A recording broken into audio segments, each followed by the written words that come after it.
신학의 엔트로피 법칙이라는 제목으로 말씀을 전하도록 하겠습니다. 오늘 본문은 남유다 왕 므낫세 왕과 관련한 본문입니다. 므낫세 왕은 하나님께 순종하지 않았던 대표적인 왕으로서 악한 왕이라 말할 수 있습니다. 그래서 그 악행이 어느 정도였냐 찾아본다면 3절에 북이스라엘 왕이었던 아합 왕과 견줄만 합니다. 아합 왕 진짜 나쁜 왕이죠. 다 아시지만. 그리고 11절에 보면 므낫세의 악행이 그 전에 있던 아모리 사람들의 행위보다 더 심했다 합니다. 그러니까 아모리 사람은 어떤 사람입니까? 하나님을 믿지 않는 사람이죠. 하나님을 추구하지 않는 사람입니다. 세상적 가치로 자신의 삶을 평가하고 다른 사람들을 기준 짓는 사람들이었는데 그런 이방 사람들보다도 더 악했던 사람이 바로 므낫세였다는 것입니다.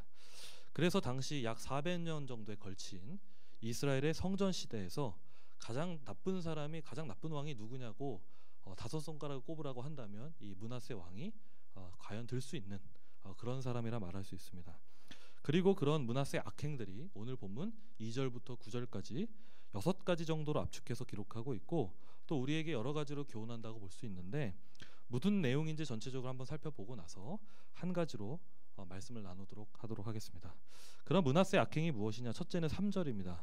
자신의 아버지인 히스기야가 헐어버린 산당을 다시 세워서 다른 신을 예배했다는 것이죠. 그리고 둘째는 3절에 바알과 아세라 신을 섬겼다고 합니다. 여러분, 바알과 아세라 신의 특징이 무엇입니까? 뭐 그 종교적인 제의나 어떤 제사의법들을 우리가 다 알 필요는 없고요. 결과적으로 그들이 추구했던 맥락은 무엇입니까? 풍요입니다. 풍요.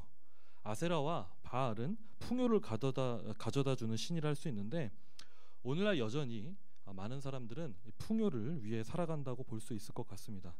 그래서 자신이 생각해놓고 기준 지어놓은 풍요에서 벗어나면 힘들어하거나 참지 못하는 게 보통 저와 같은 인간의 모습일 것 같은데 그래서 우리의 신앙의 이해로는 어떻습니까? 말씀에 풍요함을 강조하거나 그분이 우리와 함께 하시는 임재의식의 풍성함을 강조하고 또 그렇게 믿고 그래서 우리는 사도 바울의 고백처럼 비천한 가운데도 거할 줄 알고 풍요함 가운데 거할 줄 아는 그러나 일체의 비결을 배웠다 하는 그 사도 바울의 말씀에 따라서 하나님 말씀에 따라서 우리가 어떤 상황에 상관없이 하나님이 우리 안에 거하시며 풍성함을 우리는 믿지만 그러나 우리는 그렇게 믿음을 지향하지만 실제 우리 삶의 적나라한 모습은 어떻습니까? 나의 삶의 풍요를 채워주는 어떤 기회나 무언가가 등장하면 그게 하나님께로부터 오는 자족함보다 더 풍요롭게 들리고 은혜에 대한 감사함보다는 그것 자체가 감사하게 될 때도 있죠. 심지어 우리는 그런데 므낫세는 그 이상으로 바알과 아세라 신까지 그마저도 섬겼다는 것입니다. 그래서 므낫세는 하나님이 아닌 그 시대 정신인 그 거짓 신들과 거짓 신들로부터 파생되는 풍요로움 가치, 아름답다라고 말하는 그 아름다움, 그리고 이상하다고 말하는 그 이상함, 세상과 다른 기준 우리는 그걸 믿는데 이 바알과 아세라 그 시대 정신에 그 마음이 부합하여서 므낫세는 섬겼다고 볼 수 있습니다. 그리고 세 번째 므낫세 악행은 3절에 보니까 해달별 1월 성신을 숭배했다라고 말합니다. 1월 성신의 숭배는 이스라엘 백성들이 가나안 입성 전에 이미 가나안 백성들이 행하고 있었던 풍속이었는데 이미 오래전에 하나님께서 이 1월 성신을 경배하는 것에 대해서 금할 것을 명하셨는데 찾아보진 않겠지만 신명기 4장 19절과 신명기 17장 4절부터 7절까지 금지하셨던 명령이 있었습니다. 그런데 므낫세는 5절에 성전 안에다가 1월 성신을 위한 제단을 쌓게 되죠. 그리고 네 번째는 6절에 인신제사를 드렸다고 합니다. 인신제사, 그러니까 사람을 바치는 거죠. 그래서 그때 당시에 인신제사의 특징은 아무나 바치는 것이 아니라 자신의 맏아들을 바치는 풍속이 있었습니다. 그래서 왜 그 자신의 맏아들을 바치냐? 신의 노여움을 달래기 위해서. 그래서 성경에도 열왕기하 3장 27절에 보면 모압 왕이 이스라엘 군대에 패전해서 지게 돼서 도망갈 때 자신의 맏아들을 바쳐서 모압 왕이 그래서 이스라엘 백성들은 쫄고 그리고 이제 그 혜택이 입어서 실제 혜택은 아니죠. 하지만 그것에 너무 두려워서 이스라엘 백성들은 후퇴하게 되고 또 이 모압 왕은 거기서 이제 전쟁에서 완전히 질 뻔했던 것들을 위기에서 다시 구출되는 장면들이 있는데 그래서 이 이방민족인 왜 아들을 바쳤을까? 두려움 때문인데, 그 두려움이 어떤 두려움이냐면 전쟁과 기근과 재난에 대한 두려움이, 그러니까 우리가 예측할 수 없는 두려움이 있지 않습니까? 그런 두려움으로부터 이제 회피하기 위해서, 또 피하기 위해서, 실제 그런 두려움을 맞이하게 될 때 우리가 그 불안함을 달래야 하는데, 그것을 어떻게 극복했냐면 자신의 맏아들을 바침으로써 인신제사를 통해서 그렇게 극복했다고 합니다. 근데 여기서 우리가 볼 수 있는 건 참 이방 풍토에서 나온 인신제사가 하나님의 맏아들이신 예수 그리스도의 희생제사와 너무나 다른 속성과 가치와 효과가 아니겠습니까? 그래서 인신제사, 세상이 만들어낸 인신제사의 특징은 사람을 뺐죠. 사람을 빼앗습니다. 사람의 영혼을 강탈하죠. 하지만 그리스도의 죽으심, 하나님의 맏아들을 바치심은 우리의 영혼을 살리는 귀한 제사라고 할 수 있겠죠. 그리고 다섯 번째는 6절에 신접한 자와 박수를 신임했다라고 기록하고 있습니다. 여기서 신임했다는 것은 왕의 자문자로 삼거나 한 관리로 임명했다는 얘기입니다. 그러니까 국사를 돌보는 방법으로 정말 중요한 정책 수단 중에 하나가 뭐냐면 그런 박수나 점치는 사람들, 술수를 부리는 사람들을 기용해서 이스라엘 나라를 운영했다는 겁니다. 그래서 국사를 돌볼 때 그런 사람들을 기용해서, 그래서 그냥 우리식으로 얘기해 본다면 우리가 이제 어떤 행정적인 일들이 있어서 동사무소에 갔습니다. 행정 직원이 무당이고 동장님도 무당이고, 그리고 또 어떤 문제가 있어서 사건을 처리해서 경찰에 갔는데 경찰도 무당이고, 그리고 법원에 갔는데 판사도 무당이에요. 네. 그래서 모든 것이 다 무당. 근데 더 심각한 건 예배당에 갔는데 목사님이 무당이에요. 네. 그런 사회가 바로 이스라엘 사회였다는 것입니다. 그리고 여섯 번째는 7절에 아사랴 목생을 성전 안에 세웠는데, 이게 참 특징적인 것이 무엇이냐면 그 전까지 성전 안에다가 우상을 세운 적은 없었습니다. 그러니까 대부분 이스라엘 그 전까지 왕들은 우상을 어디다 세웠냐면 성전 맞은편 언덕에 세웠거나 아니면 다른 신전에 세웠었습니다. 그런데 므낫세는 진짜 므낫세다운 거죠. 진짜 깡이 좋습니다. 깡이. 예, 정말 나쁜 왕인데, 이 나쁜 왕이 어디까지 이렇게 침범했냐면, 아세라 목상을 침범했냐면 바로 성전 안에다가 이렇게 두고서 하나님처럼 그렇게 섬겼다는 것입니다. 그래서 므낫세는 진짜 대단한 사람이었고 정말 악한 왕 중에 국가대표급이었다, 이렇게 말할 수 있는데요. 그런데 이런 므낫세의 악행들을 나열하는 것이 너무 중요하지만 더 중요한 게 무엇입니까? 이 모든 종교적 악행들이 무엇으로 연결된다는 것입니다. 그러니까 종교적 악행으로 끝나는 것이 아니라 종교적 악행들이 무엇으로 연결되는데, 그 무엇으로 연결되는 결과가 뭐냐면 이스라엘 백성들의 삶과 윤리적인 의식에 대한 타락으로 이어진다는 거죠. 그러니까 삶이 엉망으로 변하게 되었다는 것입니다. 삶이 엉망으로 변하게 되었다는 것이죠. 그러니까 종교의 문제가 단지 종교의 문제에서 끝나는 것이 아니라 윤리의 문제로 번져나가게 되고, 비단 므낫세 한 왕의 어리석음에서만 끝나면 참 좋을 것이 그렇게 끝나는 것이 아니라 9절에 따르면 므낫세의 깸을 받고 백성들이 악을 행하게 되었다고 합니다. 그 종교 제도와 질서 속에서, 또 그 안에서 선포되는 말씀 속에서, 그 세상적 영향과 가치 속에서 하나님의 말씀을 듣는 것이 아니라 하나님의 말씀을 듣지 않는 이스라엘 백성들이 되어져 버렸고, 또 그런 윤리적 문제의 결과의 한 단면으로서 많은 일들이 있었겠지만 성경은 많은 것을 기록하지 않고 정말 너무 적나라한 것을 기록하는데, 16절에 무죄한 죄의 피를 심히 많이 흘렸다고 합니다. 무죄한 자의 피를 심히 많이 흘렸다. 이게 무슨 말일까요? 여러분, 아마 우리 삶에서 가장 분노할 만한 것 중 하나는 억울한 일일 것 같습니다. 저도 굉장히 억울한 일을 싫어하는 사람인데, 여러분 가운데 억울한 일을 당했다고 한번 생각해 보시죠. 얼마나 억울합니까? 억울한 일을 당하면 억울하죠. 그런데 오늘 사회에서도 그런 일이 있지 않습니까? 피해자는 있지만 책임을 지는 가해자가 없는 현실을 볼 때마다 얼마나 고통스럽습니까? 그런 사회를 봐도 우리는 힘든데, 그것이 정작 우리 자신이 되었을 때 얼마나 힘이 들까요? 이런 일이 현장 속에서, 우리 삶의 현장 속에서 한두 가지만 일어나도 엄청난 이슈이며 고통일 텐데, 하나님의 언약 백성으로 불림을 받는 남유다 사회 가운데 이런 악행들이 끊이지 않았다는 것입니다. 그러니까 종교적 악행으로 끝나는 것이 아니라 하나님의 말씀을 듣지 않는 이스라엘 백성들이 되어져 버렸고, 또 그런 윤리적 문제의 결과의 한 단면으로서 그래서 이렇게 6가지로 므낫세의 악행이 문제로 이렇게 드러난다고 볼 수 있는데, 자, 이제 본론입니다. 이제 나누려는 핵심 사안에 들어가고 싶은데, 도대체 이스라엘의 타락이 그럼 무엇으로부터 시작이 되었을까? 이것을 좀 질문 삼고 해답을 찾아가고 싶습니다. 도대체 이스라엘 타락이 무엇으로부터 시작이 되었을까요? 여러 이유가 있을 수 있습니다. 또 그 이유가 또 저와 여러분이 생각하는 그 모든 것이 답이 될 수 있다고 생각을 하지만, 저는 특별히 오늘 3절에서 그 문제의 핵심을 좀 들여다봤습니다. 그 3절에 무엇이라 기록하냐면, 첫 번째, 그의 아버지 히스기야가 헐어버린 산당들을 다시 세우며, 이렇게 말합니다.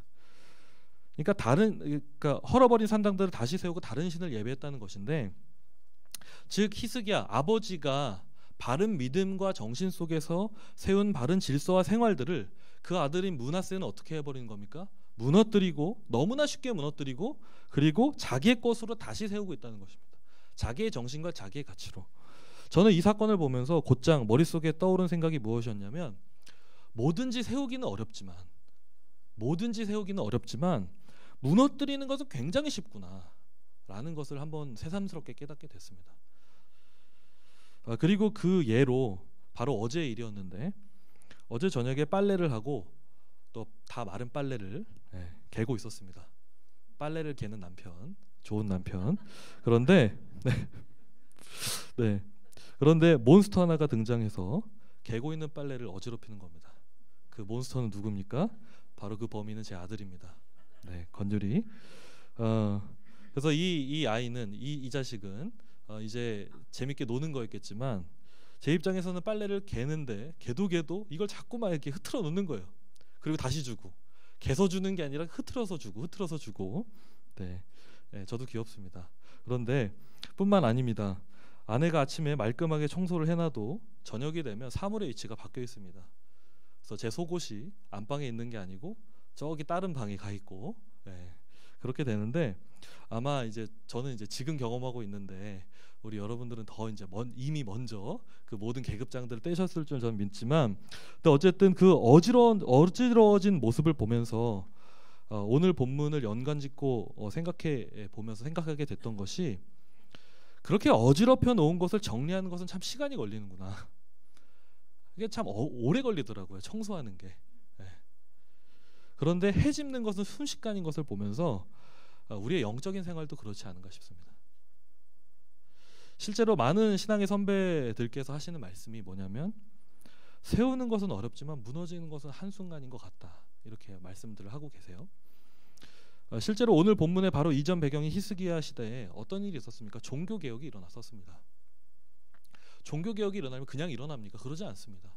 많은 사람들이 마음에 감동되어야 하고, 그 전에 결단이 있어야 하고, 또 그 가운데 서로가 서로의 생각들을 내려놓고 또 씨름하고, 또 그 가운데 합의를 보고 그 가운데 바른 질서들을 세워야 하는 수많은 여러 가지들의 세움이 필요로 합니다. 그렇게 제도와 질서와 정치 모든 것들을 세워놨는데, 그 다음 시대인 므낫세 시대는 어떻게 됐습니까? 바로 한 방에 모든 게 와르르 무너져 내렸다는 것입니다. 예수님 성전 시대에도 헤롯 성전이 지어질 때 한 80년 정도 지어지지 않았습니까? 근데 6년이 지나고 나서 티투스 장군에 의해서 바로 한 방에 무너졌습니다. 그렇게 성전이 한 방에 무너졌던 것처럼, 그렇게 오랫동안 건축했던 것이 하루아침에 그냥 싸르르 불사라졌던 것처럼, 신앙 역시도 어떻게 됩니까? 한 번에 모든 것이 와르르 무너져 내렸다는 것입니다.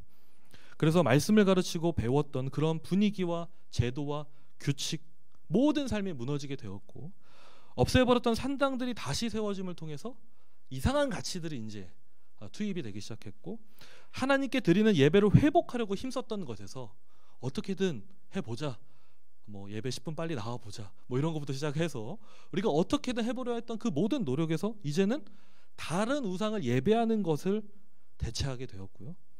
그 이전엔 히스기야 왕이 이사야 선지자와 미가 선지자와 함께 영적 각성 운동을 벌이면서 이스라엘 백성들의 삶을 치유하며 회복해 갔었는데, 이 므낫세 시대에 와서는 어떻게 됐습니까? 모든 것이 다 반대가 되었습니다. 그리고 이렇게 무너져가는 모습을 보면서 우리는 어떻게 보면 이 본문의 모습이 우리의 삶과는 거리가 먼 얘기처럼 보일 수 있지만, 한편으로는 우리 자신과 가까이 있는 얘기가 될 수 있음을 진지하게 성찰해 보고 싶습니다. 왜냐하면 실제 그렇죠. 제자 훈련이 끝나면 세워졌던 모든 것이 무너져 있는 것을 보게 됩니다. 제자 훈련이 끝나면 웃으시는 분들은 빙고, 그러죠. 그리고 수련회 때나 사경회 때는 너무 좋고 막 감동이 돼서 말씀으로 다 살 수 있을 것 같았는데 시간이 지나면 어떻게 됩니까? 그냥 말씀을 잊고 살아가게 되는 우리를 보게 되죠. 이번에 중고등부 수련회 가서 아이들이 믿지 않으시면 예배를 4시간 드렸습니다. 평상시에는 예배를 제대로 드리지 않는 친구들 같은 이 친구들이 수련회 가서는 그렇게 오랫동안 예배하지만 다시 삶의 현장으로 돌아왔을 때 그 은혜를 이어가는 친구들 있는 반면에 또 어떻습니까? 그 은혜를 이어가지 못하고 다시 자기의 과거의 삶으로 회귀하는 모습들을 바라보게 되면서 참 여러 가지 어려움들을 우리가 보게 되죠. 그리고 또 어떤 위기를 마주치게 되면 그 위기 때문에 우리가 기도의 자리로 나가고 말씀의 자리로 나가는 경우도 보게 되지만 위기가 끝나면 어떻게 됩니까? 기도가 끊어지게 되고 말씀이 끊어지게 되죠. 또 반대로 어떤 분들은 위기 때문에 말씀과 기도 모든 것들을 단절시키는 분들도 계십니다. 하나님과의 교제의 끈을 단절시키고 내가 당장 내 눈앞에 보이는 생명줄을, 사실 그 생명줄은 끊어진 동아줄인데 그걸 잡고 부여잡고 있는 우리의 모습들을 볼 수 있게 된다는 것이죠. 그래서 실제로 큐티와 말씀과 기도의 생활과 공동체와 함께 더불어 교제하고 또 거룩한 행실과 거룩한 마음과 인격을 갖는 것 같은 모든 영적인 좋은 에너지들, 그런 습관들을 보면 예수님께 접붙여서 세워지는 데까지는 시간이 걸리는 부분이 없지 않아 있는데, 그렇죠. 시간이 안 걸리는 것이 아닙니다. 바른 영적 질서는 시간이 걸리는 부분입니다. 그런데 반대로 무너뜨리거나 무너지는 것은 너무나 쉬운 우리의 삶을 보게 된다는 것이죠. 그리고 그렇게 무너지는 것은 여러 가지 경우가 될 것 같습니다. 가장 쉬운 것은 무엇입니까? 세우려 하는 것에 대해서 대놓고 무너뜨리거나 아니면 은근하게 적당한 위선과 외식을 취하면서 아니면 자기 기만 속에서 반대 방향으로 삶을 살면 저절로 모든 것이 무너지게 되겠죠. 그러나 또 하나는 오늘 말씀의 제목처럼 엔트로피로 설명할 수 있을 것 같습니다. 여러분, 엔트로피가 무엇이냐면 과학 용어인데요. 물리적으로 설명할 수 있는 폭이 넓어서 쉽게 설명하면 이렇습니다. 무질서도입니다. 무질서도. 그러니까 엔트로피가 뭐냐면 어떤 것을 그냥 내버려 두면 그냥 무질서해진다는 이론입니다. 그래서 이 무질서함을 극복하기 위해서 뭐가 필요하냐면 어떤 에너지가 주입되어야 하는데, 가령 이런 예를 들 수 있습니다. 자녀의 방이 어지러워지는 거 한순간이죠.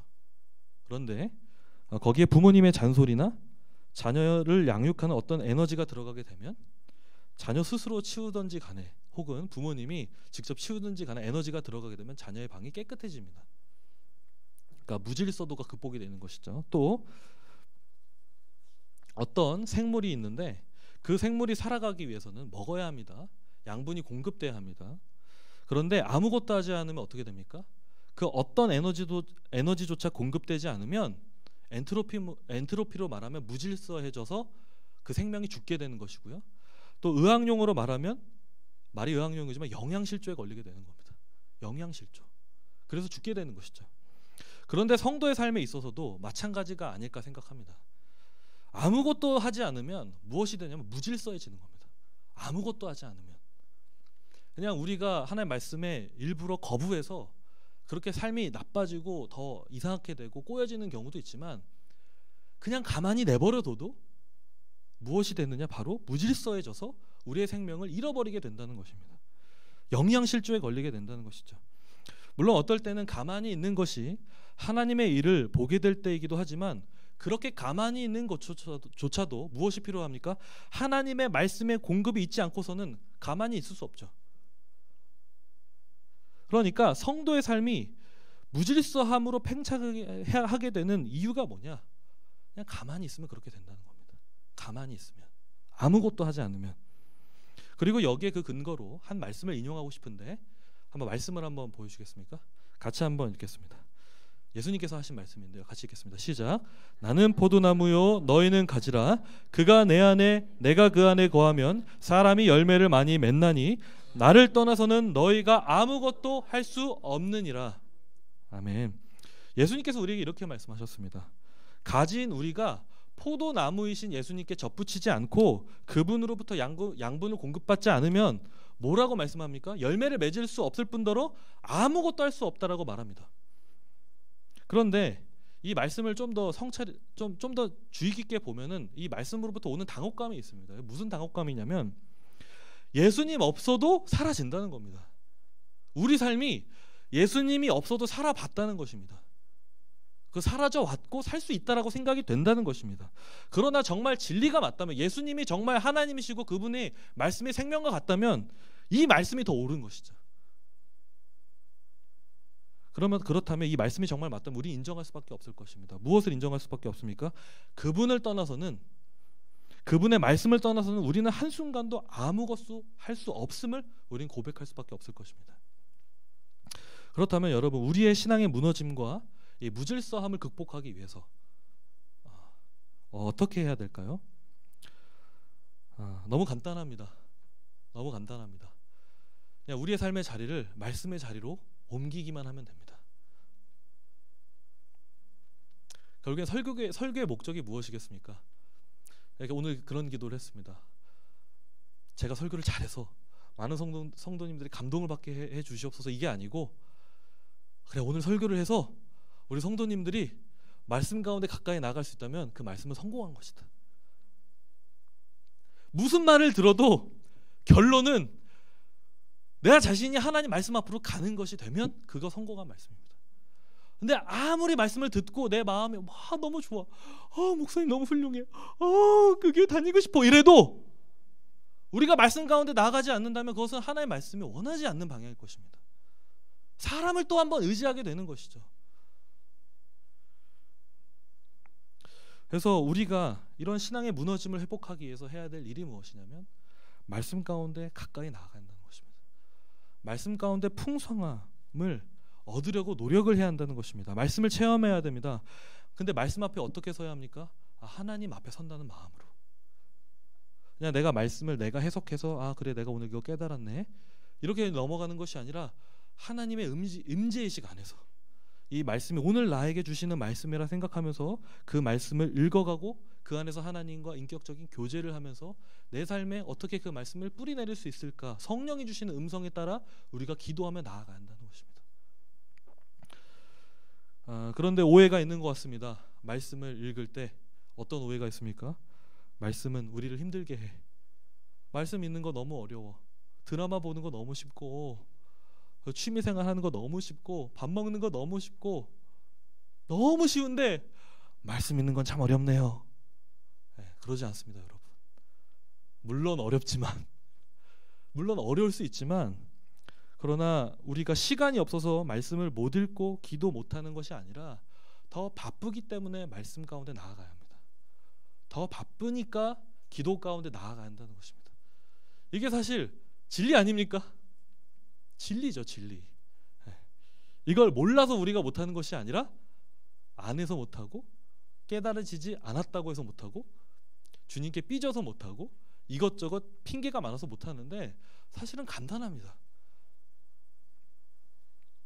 그리고 이것은 말씀과 기도 가운데 나가는 이것은 누군가를 겨냥해서 바라봐야 모습이 아니라 그냥 내 자신 삶 속에서 한번 성찰해 보면 됩니다.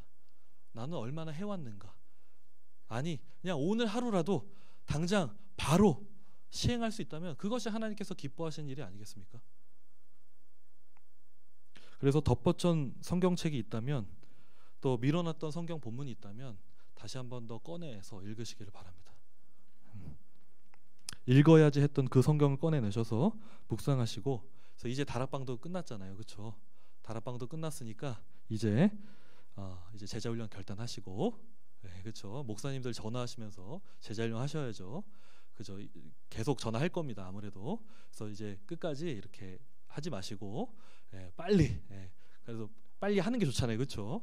빨리 하시고, 또 말씀 가운데 나오시고, 또 말씀 가운데 나올 수 있는 모든 조건들이 여러분 가운데 있을 줄 압니다. 그러니까 상황마다 사실 서로 다 다르죠. 어떤 분들은 진짜 너무 바쁘시고, 어떤 분들은 시간이 있을 수 있고, 또 어떤 분들은 뭐 화요일이 될 수 있고, 어떤 분들은 금요일이 될 수 있고, 어떤 자신만의 어떤 시간의 스케줄이 있을 텐데, 그 가운데 돌아보시고 결단하시고 선택하시는 저와 여러분 되기를 소망합니다. 그런 가운데서, 그런 말씀의 교제 가운데서 있어야만 기도가 풍성히 흘러나올 수 있게 되는 것이죠. 말씀 없는 기도 없고, 기도 없는 말씀 없습니다. 그래서 다니엘이 하루 3번 기도했던 것처럼 그런 하나님을 진정으로 아는 그런 인격적인 교제의 시간들이 정말 골방에서 일어나기를 소망하고, 오늘 특별히 기도가 끊어졌던 삶의 자리가 있었다면 오늘 기도하는 가운데 그 기도의 자리가 회복되기를 소망합니다. 그래서 생각만 하는 시간 되는 것이 아니라, 결단해야지 마음을 움켜쥐는 시간이 되는 것이 아니라 실제로 진짜 실천하시는 그런 저와 여러분 되기를 소망합니다. 네, 기도하겠습니다. 시간 함께